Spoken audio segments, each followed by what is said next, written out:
সাধকের বড় সাধক আমার দেশের চাষা, দেশ মাতারি মুক্তিকামী দেশের সেজে আশা। দধিচি কি তাহার চাইতে সাধক ছিল বড়, পুণ্য অত হবে না কো সব করিলে জড়। মানে দধিচির চাইতে বড় সাধক বলেছেন কবি আমার দেশের কৃষককে, চাষাকে। কৃষকের সন্তান আমরা, কৃষক দল করি, জীবন দিয়ে ঘাম দিয়ে বাংলাদেশ গড়ি। সত্যিকার অর্থেই এই যে সরকার আছে, সরকার যায়, বাংলাদেশের কৃষকের ভাগ্যের কোন পরিবর্তন হয়েছে বলেন? যেই কৃষক 10 বছর 10 বিঘা যার জমি, পরের বছর তার 9 বিঘা হয়ে যায়, 1 বিঘা বিক্রি করে বাবা মায়ের চিকিৎসা করানো লাগে, সংসার চালানো লাগে, বাচ্চাদের পড়ালেখা করানো লাগে। তারেক রহমানের নেতৃত্বে বিএনপি যদি ক্ষমতায় যায়, তাহলে আমি যেটা বলেছে প্রত্যেকটি কৃষকের জন্য আমরা একটা কৃষি কার্ড করে দেব, ফার্মার্স কার্ড। এই কার্ডের মধ্যে সেই কৃষকের সমস্ত তথ্য সন্নিবেশিত থাকবে, তার কত বিঘা কত শতক জমি আছে, কি কি চাষ করেন, এবং সরকারের পক্ষ থেকে তার অন্তত একটা ফসলের একটা খরচ যাতে সরকারের মধ্য থেকে অ্যাপসের মাধ্যমে, ফোনের মাধ্যমে তার কাছে আমরা পৌঁছে দিতে পারি, সেই উদ্যোগ এবার আমরা গ্রহণ করবো। এটা আমাদের অঙ্গীকার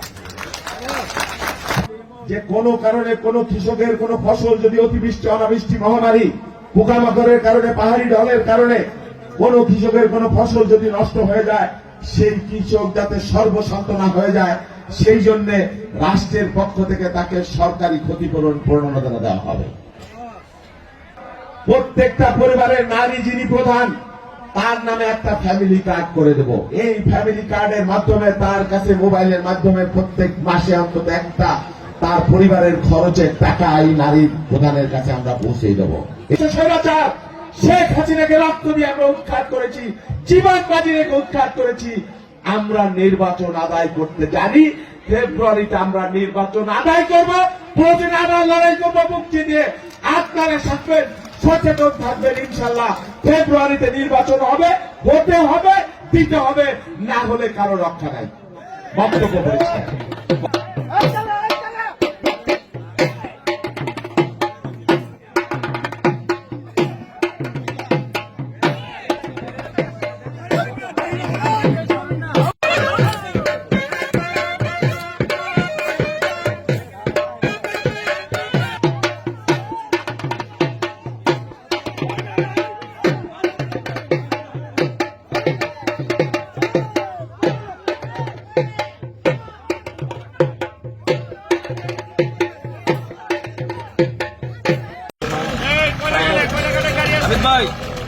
আবিদ ভাই, থ্যাংক ইউ ভাই, thank you, best of lakh.